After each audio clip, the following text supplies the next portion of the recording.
O Adelino Cunha me dirigiu para apresentar o livro Álvaro Cunhal, Retrato Pessoal e Íntimo. Por um lado, pelo facto de o convite ser dirigido a mim, que não tenho nenhuma autoridade especial para falar sobre a matéria, mas sobretudo por me parecer intrigante que alguém dedique 3 anos da sua vida a recolher informação e a escrever um livro sobre uma pessoa cuja obra política e percurso como dirigente do Partido Comunista Português já foi objeto de análises e de estudos detalhados e, confesso, pensava eu, antes de ler o livro, exaustivos.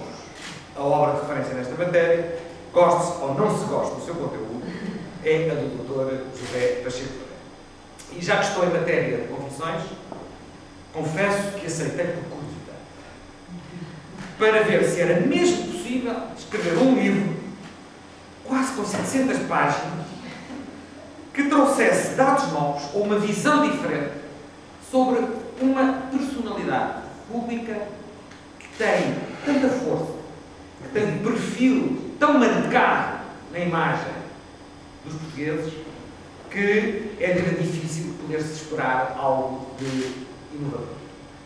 Pois bem, devo confessar que a aposta do Adelino Cunha foi ganha e, já agora se me permitem, também que a minha curiosidade foi amplamente satisfeita. Isto por 2 razões fundamentais. Por um lado, porque o autor nos oferece uma panorâmica global, detalhada e rigorosa do percurso de uma vida longa de um dirigente que figura, de certo, entre as 4 ou 5 ou 6 figuras mais determinantes da vida política portuguesa do século XX. Tanto no período de oposição à ditadura salazarista, como no período de construção da democracia iniciado a seguir ao 25 de abril de 1974. Mas, por outro lado, e este é o aspecto mais interessante, na minha opinião, do livro, porque o autor adotou uma metodologia híbrida, não isenta de riscos, mas que gera um resultado surpreendente. Estas 600 páginas leem-se de um fogo. São de uma extrema facilidade de leitura e constituem um relato jornalístico sobre uma personalidade que é, como disse a irmã, multifacetada nas suas várias afirmações. Nós temos neste livro, e seguimos o percurso oferecido pelo autor, uma pesquisa histórica baseada em fontes documentais, com especial destaque para alguns elementos documentais recolhidos em Moscou. O que constitui sempre uma pesquisa que não é fácil, na medida em que todos nós sabemos que o Partido Comunista Português encara muitas vezes estes exercícios com reserva e desconfiança. E do ponto de vista das fontes documentais, este livro tem uma revelação que já veio, aliás, noticiada e que tem a ver com a negociação com a ditadura salazarista da possibilidade de o Dr. Álvaro Cunhal conhecer a liberdade através de um exílio no México, solução que teria tido, no entender e no relato do autor, o visto das autoridades políticas de Moscou. A primeira fonte é, portanto, documental. Mas há também uma outra segunda fonte mais arriscada, reconhecemos, que é de seguir a proposta que o autor nos faz de interpretarmos a obra literária de Álvaro Cunhal, sob o pseudónimo, como é sabido, de Manuel Tiago, e de, sobretudo, identificarmos em alguns dos personagens mais marcantes dos seus livros como reportando-se a um relato autobiográfico do próprio Dr. Álvaro Cunhal, que nos ajuda, assim, a compreender não apenas o seu percurso político, mas, sobretudo, a personalidade e os valores que norteiam o homem Álvaro Cunhal. Beneficiamos, neste livro e da sua leitura, de um conjunto que eu diria único até ao presente momento, de testemunhos de pessoas do círculo íntimo do próprio Álvaro Cunhal, desde o círculo político até ao círculo familiar.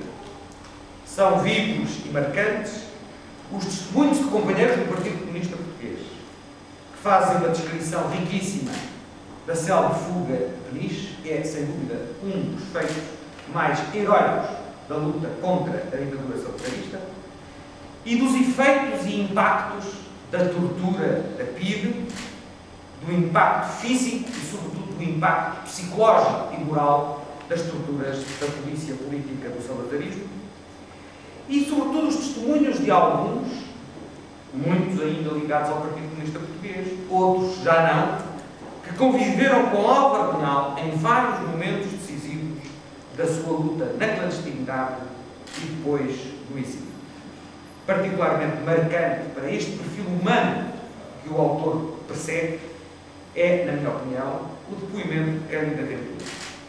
Um exemplo raro, talvez, de uma relação pessoal fortíssima com o biografado, com o Dr. Álvaro Cunhal, que passou para além das relações políticas, subsistiu mesmo à divergência política e que tem um momento crucial na conversa que o Dr. Cunhal tem, em Praga, com Cândido Ventura, sobre a interpretação dos acontecimentos daquela primavera de 1968 e a indicação que é dada pelo Dr. Cunhal de que o ex-líder do Partido Comunista Checoslovaco, Alexander Dubček, o risco de vida que ele corria naquele momento e que foi, aliás, depois utilizado pela própria Cândido Ventura para alertar os apoiantes de Dubček sobre a eventualidade de um atentado contra a sua vida. Não restam dúvidas da leitura de que o Dr. Álvaro Cunhal sabia que aquela informação não ficaria restringida a uma conversa privada entre ele e Cândido Ventura. Mas, de todos os depoimentos, permite-me sublinhar com especial ênfase o testemunho dos familiares de Álvaro Cunhal. Desde logo a irmã, Maria Eugénia, de quem já ouvimos aqui outro testemunho, e também da própria filha, Ana Cunhal. São afirmações, são relatos de uma intimidade preciosa, contida na forma e na substância, mas que nos trazem uma autenticidade sobre as relações humanas do Dr. Álvaro Cunhal com aqueles que eram os entes mais próximos e mais queridos para ele e o impacto que as opções políticas que o Dr. Álvaro Cunhal tomou ao longo da sua vida nesse círculo muito íntimo da sua vida familiar. Fica-nos, da leitura do livro, a marca do apoio indefetível do pai, Avelino Cunhal. O drama que representou para a mãe e para o filho o distanciamento de Álvaro Cunhal face à sua mãe, em virtude da prisão a que foi submetido. A profunda cumplicidade da irmã, a Maria Eugénia, que está hoje aqui bem patente, no testemunho que ela nos transmitiu.